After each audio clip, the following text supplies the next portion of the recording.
बिहार में एनडीए ने seat sharing का फॉर्मूला तय कर लिया है और भाजपा ने अपने गठबंधन दल के सभी सहयोगी दलों में सीट का बंटवारा कर दिया है और बिहार में कौन सी पार्टी किस लोकसभा क्षेत्र से चुनाव लड़ेगी ये फाइनल हो चुका है।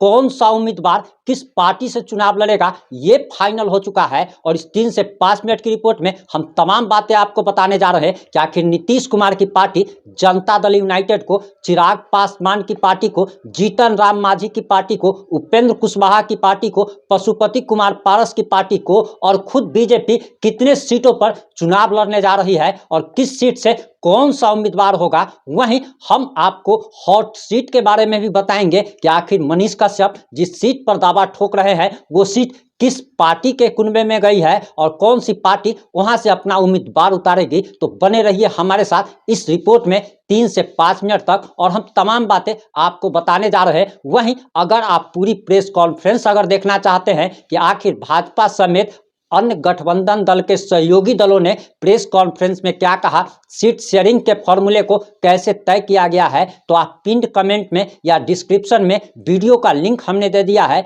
हमारे दूसरे चैनल बिहारी प्रिंस पर वो वीडियो अपलोड किया गया है। आप जाकर के पिंड कमेंट में या डिस्क्रिप्शन में दिए गए लिंक पर क्लिक करके वो वीडियो को देख सकते हैं।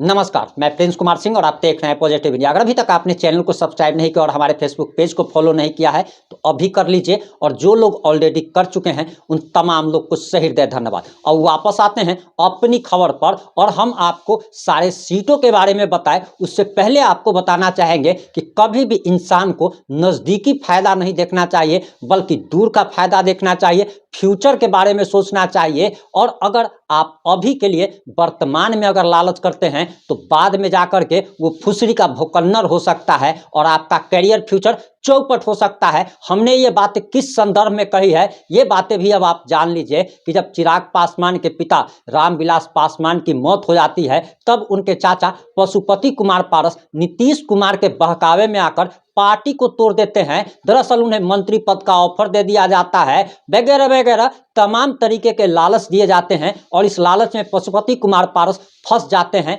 अपने बेटे समान भतीजे के साथ ही धोखा कर देते हैं और अब समय पलट चुका है, परिस्थितियां विपरीत हो चुकी है और पशुपति पारस जो है अब एक तरीके से दिवालिया होने के कगार पर हैं। आप कह सकते हैं कि उनका राजनीतिक कैरियर अब चौपट हो चुका है। पशुपति कुमार पारस की पार्टी को एक भी सीट नहीं दी गई है। वहीं आपको जानकारी देते चले कि पशुपति कुमार पारस जो हैं उनका लोगों के बीच में किसी भी प्रकार का कोई रेपुटेशन तक नहीं है और चिराग पासवान के पिता रामविलास पासवान के नाम पर जो व्यक्ति जीतता आ रहा था आज उसका करियर और फ्यूचर चौपट हो चुका है। वहीं हम अब आपको बताने जा रहे हैं कि बिहार की 40 लोकसभा सीटों में से बिहार में एनडीए की कौन सी पार्टी कितने सीटों पर लड़ने जा रही है, कौन कौन सा लोकसभा क्षेत्र से लड़ने जा रही है। तब आप जान लीजिए कि दरअसल बीजेपी 40 में से 17 सीटों पर चुनाव लड़ेगी। उसमें पश्चिमी चंपारण, पूर्वी चंपारण, ये पश्चिमी चंपारण और पूर्वी चंपारण का मतलब अगर आप नहीं समझ पा रहे हैं तो आप समझ लीजिए कि बेतिया और मोतिहारी को ही पश्चिमी चंपारण और पूर्वी चंपारण कहा जाता है। और आपको बताते चले कि बेतिया से वर्तमान में बीजेपी के सांसद संजय जायसवाल है जो कि बिहार भाजपा के प्रदेश अध्यक्ष रह चुके हैं और इसके साथ ही साथ संगठन में उनकी पकड़ मजबूत है। इसलिए कहा जा रहा कि इस बार भी बेतिया से संजय जायसवाल को ही बीजेपी अपना उम्मीदवार बनाने जा रही है। वहीं अगर मोतिहारी की बात करें तो राधा मोहन सिंह का टिकट कटना तय माना जा रहा है और वहां पर से किसी वैश्य को उम्मीदवार बनाने जा रही है, यानी कि बीजेपी मनीष कश्यप को टिकट नहीं देने जा रही है। वहीं आपको बताते चले कि पश्चिम चंपारण, पूर्वी चंपारण, औरंगाबाद, मधुबनी, अररिया, दरभंगा, मुजफ्फरपुर, महाराजगंज, सारण, उजियारपुर, बेगूसराय, नवादा, पटना साहिब, पाटलिपुत्रा, आरा, बक्सर और सासाराम, ये 17 सीटें ऐसी है जहां पर बीजेपी खुद चुनाव मैदान में उतरेगी, यानी कि बीजेपी का कैंडिडेट ही वहां से चुनाव लड़ेगा। वहीं जनता दल यूनाइटेड यानी कि नीतीश कुमार की पार्टी को 16 सीट इस बार भी दी गई है। 2009 19 के 2019 के लोकसभा चुनाव में भी जदयू को 16 सीट दी गई थी। आखिर जनता दल यूनाइटेड किस किस लोकसभा क्षेत्र से चुनाव लड़ेगी, जरा वो भी जान लीजिए। आपको बताते चले कि वाल्मीकि नगर, पहला वाल्मीकि नगर है और वाल्मीकि नगर से भी मनीष कश्यप दावा ठोक रहे हैं। ये सीट अब जदयू के खाते में चली गई है। वाल्मीकि नगर सीतामढ़ी, झंझारपुर, सुपौल, किशनगंज, कटिहार, पूर्णिया, मधेपुरा, गोपालगंज, सिवान, भागलपुर, बांका, मुंगेर, नालंदा, जहानाबाद और शिवहर, ये ऐसी सीटें हैं जहां से जनता दल यूनाइटेड यानी कि नीतीश कुमार की पार्टी चुनाव लड़ेगी। हम एक बार फिर से रिपीट कर दे रहे हैं, वाल्मीकि नगर, सीतामढ़ी, झंझारपुर, सुपौल, किशनगंज, कटिहार, पूर्णिया, मधेपुरा, गोपालगंज, सिवान, भागलपुर, बांका, मुंगेर, नालंदा, जहानाबाद और शिवहर, ये ऐसी सीटें हैं जहां से जनता दल यूनाइटेड चुनाव लड़ेगी। वहीं जीतन राम मांझी की पार्टी हमको गया लोकसभा सीट दी गई है, यानी कि जीतन राम मांझी की पार्टी को 1 लोकसभा सीट दी गई है। वहीं उपेंद्र कुशवाहा की अगर बात करें तो उपेंद्र कुशवाहा की पार्टी राष्ट्रीय लोक मोर्चा को काराकाट सीट दिया गया है, यानी कि उपेंद्र कुशवाहा की पार्टी को भी 1 लोकसभा सीट दिया गया है। वहीं चिराग पासवान की बल्ले बल्ले हो गई है और चिराग पासवान को बीजेपी ने 5 लोकसभा सीट दी है। आपको बताते चले कि पहला लोकसभा सीट हाजीपुर है और हाजीपुर के लिए ही पशुपति कुमार पारस और चिराग पासवान में लगातार भिड़ंत हो रही है। लगातार पशुपति कुमार पारस दावा ठोक रहे हैं, जबकि चिराग पासवान इस सीट को अपनी विरासत बता रहे हैं। रामविलास पासवान हमेशा हाजीपुर सीट से ही चुनाव लड़ते थे और लाखों वोटों से जीत दर्ज करते थे और उनका तो नाम विश्व रिकॉर्ड यानी कि आप कह सकते हैं कि वर्ल्ड रिकॉर्ड में दर्ज है कि उन्होंने सबसे ज्यादा वोटों से चुनाव जीता था। वहीं आपको बताते चले कि हाजीपुर के अलावा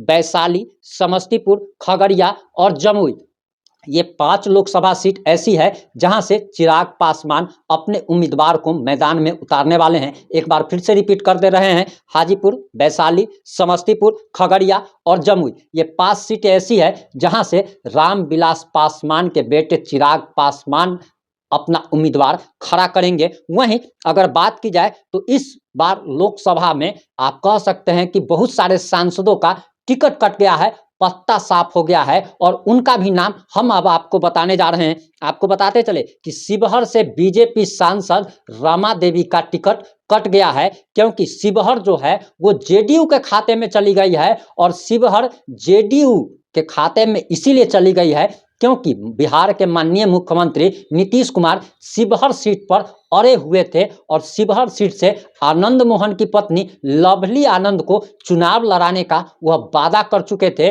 और इसी कारण से शिवहर सीट जदयू के खाते में आ गई है। बीजेपी सांसद, वर्तमान सांसद रमा देवी का टिकट कट चुका है। वहीं गया से जेडीयू सांसद विजय कुमार मांझी का टिकट कट गया है, वहां से वर्तमान में जेडीयू के सांसद विजय कुमार चौधरी हैं। अब वह गया सीट जो है जीतन राम मांझी के पार्टी के खाते में चली गई है और वहां से बताया जा रहा कि जीतन राम मांझी खुद गया सीट से लोकसभा चुनाव मैदान में उतरने वाले हैं। वहीं काराकाट से जेडीयू सांसद महाबली सिंह का भी टिकट कट गया है, क्योंकि जेडीयू के पाले से वो सीट अब निकल गई है और काराकाट से उपेंद्र कुशवाहा खुद चुनाव लड़ने वाले हैं। उपेंद्र कुशवाहा के खाते में काराकाट सीट चली गई है और वहां से लोकसभा उम्मीदवार के तौर पर अब उपेंद्र कुशवाहा खुद अपनी किस्मत आजमाने वाले हैं। वहीं अगर बताया जाए नवादा से एलजीपीआर सांसद चंदन सिंह का टिकट कट गया है और ये पशुपति कुमार पारस के खेमे में चले गए थे।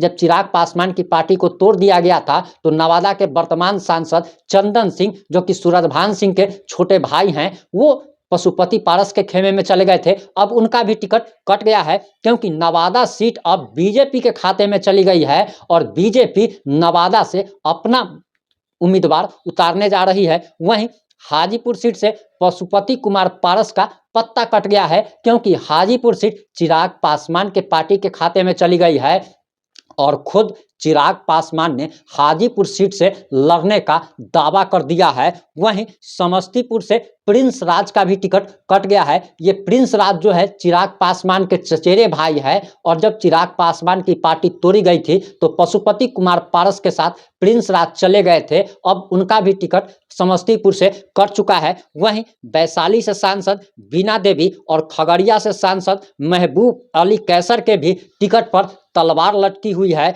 बताया जा रहा कि अब वहां से चिराग पासवान बीना देवी को वैशाली सीट से टिकट नहीं देने जा रहे हैं। इसका कारण बताया जा रहा कि बीना देवी जब चिराग पासवान की पार्टी तोड़ी गई थी तो ये पशुपति कुमार पारस के साथ चली गई थी और चिराग पासवान के पीठ में खंजर घोंपने का आरोप इन पर लगा था। और हमने कहा था कि जो भी सांसद इनके साथ धोखा किया है उनको कभी भी दोबारा से टिकट नहीं देना चाहिए। हालांकि महबूब अली कैसर हो या फिर बीना देवी हो, ये लगातार चिराग पासवान की टिकट के लिए परिक्रमा कर रहे हैं, लेकिन क्या गारंटी है कि चुनाव जीतने के बाद फिर ये बदल नहीं जाएंगे। वहीं आपको बताते चले कि हॉट सीट कहे जाने वाली पश्चिमी चंपारण, पूर्वी चंपारण और वाल्मीकि नगर, जो कि आप कह सकते हैं कि ये सीटें ऐसी है जहां से मनीष कश्यप चुनाव लड़ना चाहते हैं, लेकिन वाल्मीकि नगर जहां जेडीयू के खाते में चली गई, वहीं पश्चिमी चंपारण या पूर्वी चंपारण जिसको मोतिहारी या बेतिया भी कहा जाता है, वहां से